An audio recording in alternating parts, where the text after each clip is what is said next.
और अब बात करते हैं यूपी में लोकसभा की सीटों पर होने वाले उपचुनाव की। मैनपुरी, रामपुर और खतौली के उपचुनाव में क्या होगा समीकरण, और सबसे अहम बात, डिंपल यादव के खिलाफ बीजेपी ने रघुराज शाक्य को हुई मैनपुरी सीट से क्यों चुना। दरअसल सपा का गढ़ कही जाने वाली मैनपुरी सीट सपा संरक्षक मुलायम सिंह यादव के निधन के बाद खाली हुई है, जहां 5 दिसंबर को उपचुनाव होने जा रहे हैं, जिसके लिए सपा की ओर से जहां डिंपल यादव को मैदान में उतारा गया है, तो वहीं तमाम समीकरणों को ध्यान में रखते हुए भारतीय जनता पार्टी की ओर से यहां से रघुराज शाक्य को मैदान में उतारा गया है। ऐसे में यह सवाल जरूर खड़ा होता है कि आखिर रघुराज शाक्य को ही भारतीय जनता पार्टी की ओर से मैनपुरी सीट के लिए क्यों चुना गया। तो जरा समझिए, जिन रघुराज शाक्य को बीजेपी ने मैदान में उतारा है, वो रघुराज शाक्य, उनकी गिनती प्रगतिशील समाजवादी पार्टी के राष्ट्रीय अध्यक्ष यानी शिवपाल यादव के बेहद करीबी के रूप में होती है। एक वक्त था जब वो समाजवादी पार्टी में थे, उसके बाद वो प्रगतिशील समाजवादी पार्टी में शामिल हुए और उसके बाद आज वो भारतीय जनता पार्टी में शामिल हुए हैं। भारतीय जनता पार्टी में शामिल वो फरवरी में हुए हैं और इस बार उनको मैनपुरी से भारतीय जनता पार्टी ने मैदान में उतार दिया है।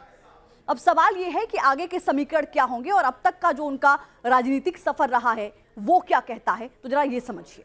इसी साल फरवरी में रघुराज शाक्य ने प्रसपा यानी प्रगतिशील समाजवादी पार्टी को छोड़कर भारतीय जनता पार्टी का दामन थाम लिया। रघुराज 2 बार सांसद रह चुके हैं। बीजेपी में शामिल होने से पहले रघुराज शाक्य प्रसपा के प्रदेश उपाध्यक्ष के पद पर थे, यानी वो शिवपाल यादव के बेहद करीबी थे और उनकी पार्टी में उनकी बेहद अहम भूमिका थी।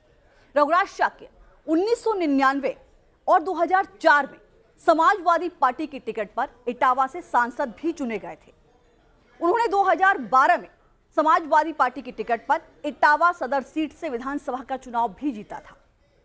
रघुराज शाक्य ने 27 जनवरी 2017 को समाजवादी पार्टी से इस्तीफा दिया था, जिसके बाद वो शिवपाल सिंह यादव की पार्टी यानी प्रसपा में शामिल हो गए थे। 2022 के विधानसभा चुनाव में रघुराज शाक्य ने इटावा सदर सीट से दावेदारी की थी, लेकिन सपा ने यहां से सर्वेश शाक्य को मैदान में उतार दिया था। आपको याद होगा कि यही वजह थी जिससे रघुराज शाक्य ने प्रसपा छोड़कर भारतीय जनता पार्टी का दामन थाम लिया था। अब बीजेपी ने रघुराज को मैनपुरी सीट से प्रत्याशी बनाया है। यह तो मैनपुरी सीट का समीकरण रहा। अब जरा रामपुर सीट पर आ जाइए। रामपुर सीट भी समाजवादी पार्टी के लिए बेहद महत्वपूर्ण हो जाती है, लेकिन यहां भारतीय जनता पार्टी की ओर से भी एक ऐसे चेहरे को चुना गया है जो आजम को पहले ही टक्कर दे चुका है। जी हां, यहां आकाश को टिकट दिया गया है। यहां भारतीय जनता पार्टी की ओर से आकाश को क्यों चुना गया है, यह भी आप समझ लीजिए। आकाश सक्सेना, जिनका पूरा नाम है, उनको आजम खां की दावेदारी वाली सीट, जो उनका गढ़ कहा जाता है, वहां से मैदान में उतारा गया। आकाश सक्सेना ने ही पूर्व मंत्री और समाजवादी पार्टी के नेता यानी आजम खां के खिलाफ लंबी कानूनी लड़ाई लड़ी थी, जिसका उनको अब इनाम मिला है। और आजम खां को 3 साल की सजा मिली थी जो लड़ाई उन्होंने लड़ी। उसके बाद अब रामपुर की सीट खाली हुई। तो रामपुर की समीकरण के बाद अब आप खतौली की सीट पर आइए। क्योंकि जाहिर है कि जिन 3 सीटों पर चुनाव हो रहे हैं वो तीनों ही सीटें अहम है, लेकिन मैनपुरी चूंकि सपा का गढ़ रहा है, उसके बाद आजम खां का गढ़, और अब खतौली की बात, जहां से राजकुमारी सैनी भारतीय जनता पार्टी की ओर से प्रत्याशी बनाई गई हैं। खतौली सीट से बीजेपी के पूर्व विधायक रहे विक्रम सैनी की ये पत्नी है राजकुमार सैनी, जिनको भारतीय जनता पार्टी ने चुना है। विक्रम सैनी को आपको याद होगा कि हेट स्पीच के मामले में 2 साल की सजा सुनाई गई थी, जिसकी वजह से उन्हें सीट छोड़नी पड़ी थी। अब बीजेपी ने इस सीट से विक्रम सैनी की पत्नी को मैदान में उतारा। इस सीट पर समाजवादी पार्टी नहीं लड़ रही है, लेकिन समाजवादी पार्टी की सहयोगी जो पार्टी है यानी आरएलडी, वो यहां से चुनाव लड़ रही है।